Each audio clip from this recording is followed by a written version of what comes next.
অথচ এখনও তুমি তোমার সিলেবাসই শেষ করতে পারোনি, কিংবা সিলেবাস শেষ করেছো ঠিকই, কিন্তু নিজেকে নিয়ে তোমার মধ্যে কনফিডেন্স নেই। ভালোভাবে পরীক্ষা দিতে পারবে এই আত্মবিশ্বাসটুকু তোমার মধ্যে নেই। মাথা ভর্তি টেনশন, বারবার শুধু এটাই মনে হচ্ছে যে আমি পারবো তো।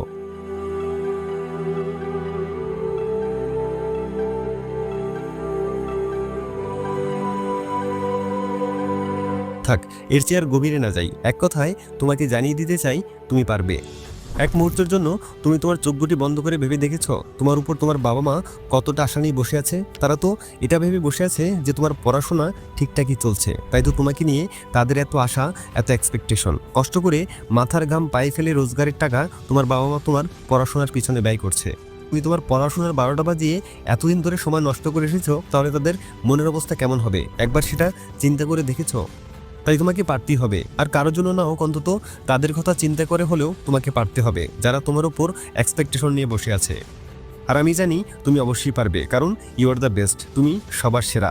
সব কিছুতে তুমি বাকি সবার চেয়ে এগিয়ে যাওয়ার ক্ষমতা রাখো। আর আজ আমি তোমাকে এটাই জানাতে চলছি যে কীভাবে তুমি আসতে চলছে পরীক্ষায় একটি টপ ক্লাস রেজাল্ট করতে পারবে, কীভাবে এতদিনে নষ্ট করার সময়ের বিপরীতে নিজের পড়াশোনাকে আবার আগের মতো গুছিয়ে তুলতে পারবে। তোমাকে বেশি কিছু করতে হবে না, শুধুমাত্র ধৈর্য ধরে আজকের এই ভিডিওটা না টেনে শেষ পর্যন্ত দেখতে থাকো। তো চলো শুরু করা যাক। তোমার প্রথম কাজ, এখনই ভিডিওটি পজ করে ফোনের ক্যালেন্ডারে অ্যাপ্লিকেশনে প্রবেশ করো। তারপর হিসাব করো যে তোমার পরীক্ষা শুরুতে আর কদিন বাকি আছে। কি হিসাব করা শেষ হলো? তোমার পরীক্ষা শুরু হতে কদিন বাকি সেটা আমি জানি না, তবে এতক্ষণে তোমার তো নিশ্চয়ই জানা হয়ে গেছে। তো এবার তোমাকে যেটা করতে হবে তা হলো একটা রুটিন তৈরি করা, যে রুটিনে থাকতে পারবে না কোনো অলসতার ছাপ, যে রুটিনে তোমার আড্ডাবাজি, ঘোরাঘুরি, ফেসবুক, ইউটিউব সহ কোনো ধরনের সময় নষ্ট করার মতো কার্যক্রমের কোনো জায়গা থাকবে না। তোমার মনে হতে পারে যে আমি এত হার্ড লাইনে কেন যাচ্ছি, কিন্তু ভাই ভেবে দেখো তো, এখন কি আর নর্মাল কোনো রুটিন তৈরি করলে হবে? এটা মোটেও কোনো নর্মাল রুটিন না। তোমার পরীক্ষা ঘনিয়ে আসতে আর বেশি দিন বাকি নেই। এখন যদি আমি তোমাকে হার্ড লাইনে পরিচালনা না করি, তাহলে বাকি নর্মাল দিনগুলোর সাথে পরীক্ষার আগের এই কয়টা দিনের তফাৎটা কোথায় হবে? তাই এই কয়টা দিন অলসের মতো সারাদিন বিছানায় শুয়ে থাকার অভ্যাসটা বাদ দিতে হবে। বাদ দিতে হবে ঘন্টার পর ঘন্টা মোবাইল চালানো থেকে। সূর্যোদয়ের সাথে সাথে তোমাকেও নিজের বিছানা থেকে উদয় হতে হবে। তারপর যাবতীয় সকল কাজ শেষ করে পড়তে বসতে হবে। সকালে তোমাকে 3 ঘন্টা মনোযোগ সহকারে পড়াশোনা করতে হবে। যে সাবজেক্টগুলোতে তুমি দুর্বল, কিংবা যে সাবজেক্টগুলোর সিলেবাস এখনও তুমি কমপ্লিট করতে পারোনি, সেগুলোকে আগে টার্গেট করতে হবে। আর যেগুলো মোটামুটি তোমার জানা আছে, সেই টপিক বা সাবজেক্টগুলো পরে পড়লেও চলবে। অনেকেরই একটা কমন সমস্যা আছে, আর সেটি হলো ব্যক্তি ঠিকই পড়ার টেবিলে বসে পড়ছে, কিন্তু আবার কিছুক্ষণ পরেই সেই পড়া তার মাথা থেকে আউট হয়ে যায়। আচ্ছা, তোমার কি পড়া মনে থাকে না? বারবার ভুলে যাচ্ছ?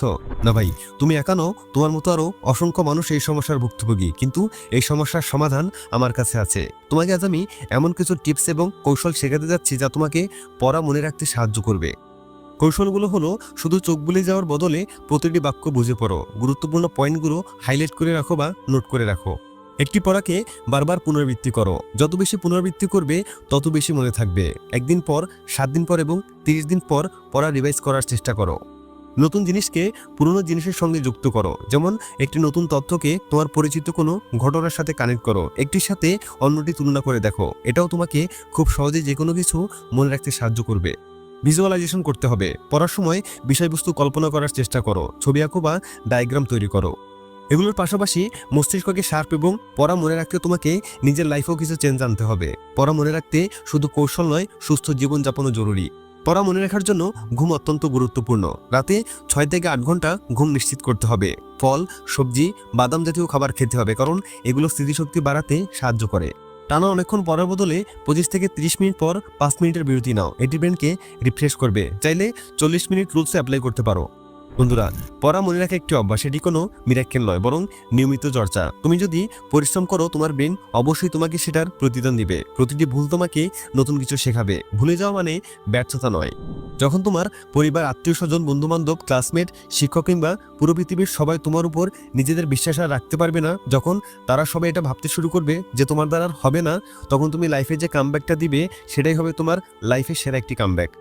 সবাই পুরো নিস্তব্ধ, কারো মুখে কোনো কথা নেই। চোখ দুটো এমন থাকবে যেন দেখে মনে হবে চোখের সামনে তারা কোনো স্বপ্ন দেখছে। কেউ বিশ্বাসই করতে চাইবে না যে এটা তুমি। কেউ মানতে পারবে না যে তুমি এভাবে ফিরে এসেছো, তা আবার নিজের বেস্ট ভার্সনটা নিয়ে। যেখানে সবাই আগে থেকে হিসাব করতো যে তুমি কয়টা বিষয়ে ফেল করতে চলছো, তারা তখন এইটা হিসাব করবে যে তুমি তোমার উপরে থাকা কজন ব্রিলিয়ান্ট স্টুডেন্টকে টপকে উপরে উঠে গিয়েছো। তুমি চাইলে সবই করতে পারো, যা শুধু নিজের সবটুকু দিয়ে চেষ্টা করতে হবে। বইয়ের একটি পাতা উল্টানোর সাথে সাথে তুমি তোমার লক্ষ্যের দিকে এক ধাপ এগিয়ে যাচ্ছ। এই ধরনের মেন্টালিটি নিয়ে পড়াশোনা করতে হবে। বাকিরা কতক্ষণ পড়ছে, কে কোন চ্যাপ্টার আছে, কে কার কাছে প্রাইভেট পড়ছে, কার কয়টা প্রাইভেট আছে পরীক্ষায়, কার পাশে কার সিট পড়েছে, এগুলো নিয়ে ভাবা মানে সময় নষ্ট করা ছাড়া আর কিছুই না। যদি তুমি পরীক্ষায় ভালো করতে না পারো তাহলে ঠিকই তোমাকে কথা শোনার মানুষের অভাব হবে না। কেউ তোমাকে খোঁচা মেরে কথা বলবে, আবার কেউ কেউ তোমার সাথে সান্ত্বনার খেলা খেলতে আসবে। সেই খেলায় লোক দেখানো কোনো এক ব্যক্তি হয়তো তোমার কাঁধে হাত রেখে বলবে, আচ্ছা থাক, কোনো ব্যাপার না। কিন্তু সেই ব্যক্তি আবার তোমার বাবা মার কানে তোমার চেয়ে ভালো রেজাল্ট করা স্টুডেন্টের কথা ঘুরিয়ে পেঁচিয়ে বারবার বলবে, অমুকের ছেলে দিনে এত ঘন্টা পড়ে, এত জায়গায় প্রাইভেট পড়ে, আরও কত রকম কথা। আর এইসব শুনে তোমার বাবার মেজাজ খিটখিটে হতে শুরু করবে। বাকিরা পারলে তুমি কেন পারবে না, এইসব বলে তোমাকে রীতিমতো অপমান করা শুরু করবে। তোমাকে বকার করা কথা শুনতে হবে সবার থেকে। তাই যদি তুমি চাও যে তোমার সাথে আর কখনো এমনটা না ঘটুক, তাহলে আজ থেকে নিজেকে পরিবর্তন করা শুরু করতে হবে। নিজেকে বিরত রাখতে হবে সেই সমস্ত কিছু থেকে যেগুলোর সাথে তোমার পড়াশোনার বিন্দুমাত্র সম্পর্ক নেই, যেগুলো করা শুধুমাত্র সময়ের অপচয় ছাড়া আর কিছুই না। জাস্ট শুধু এই কয়টা দিন একটু কষ্ট তো করতে হবে, তা না হলে কখনোই তুমি একটি ভালো রেজাল্ট করতে পারবে না। So my dear brothers and sister, আত্মবিশ্বাস নিয়ে এখনই শুরু করে দাও। সকল ভয়কে জয় করার এখনই তো সময়। ছোটবেলার মতো এখন আর পরীক্ষাকে ভয় পাওয়ার বয়স নেই তোমার। পরীক্ষাকে এখন আর ভয় পাওয়া যাবে না, বরং তোমাকে নিজের প্রতি কনফিডেন্স রাখতে হবে। মনে রেখো, তুমি প্রস্তুত, তুমি একাই 100। আমি পারবো না বা পরীক্ষা খারাপ হবে এমন নেতিবাচক চিন্তাগুলোকে দূরে সরিয়ে দাও। নিজেকে বলো, আমি পরিশ্রম করব, আমার সেরাটা দিয়ে আমি চেষ্টা করব। তোমার সামনে যে পরীক্ষা ঘনিয়ে আসছে তা কঠিন হতে পারে, কিন্তু মনে রেখো, রাত জেগে যারা পড়াশোনা করে তাদের জন্য সূর্য আলোকিত হবেই। তাই কঠোর পরিশ্রম করো এবং নিজের ফলাফল নিয়ে দুশ্চিন্তা করা বন্ধ করে দাও।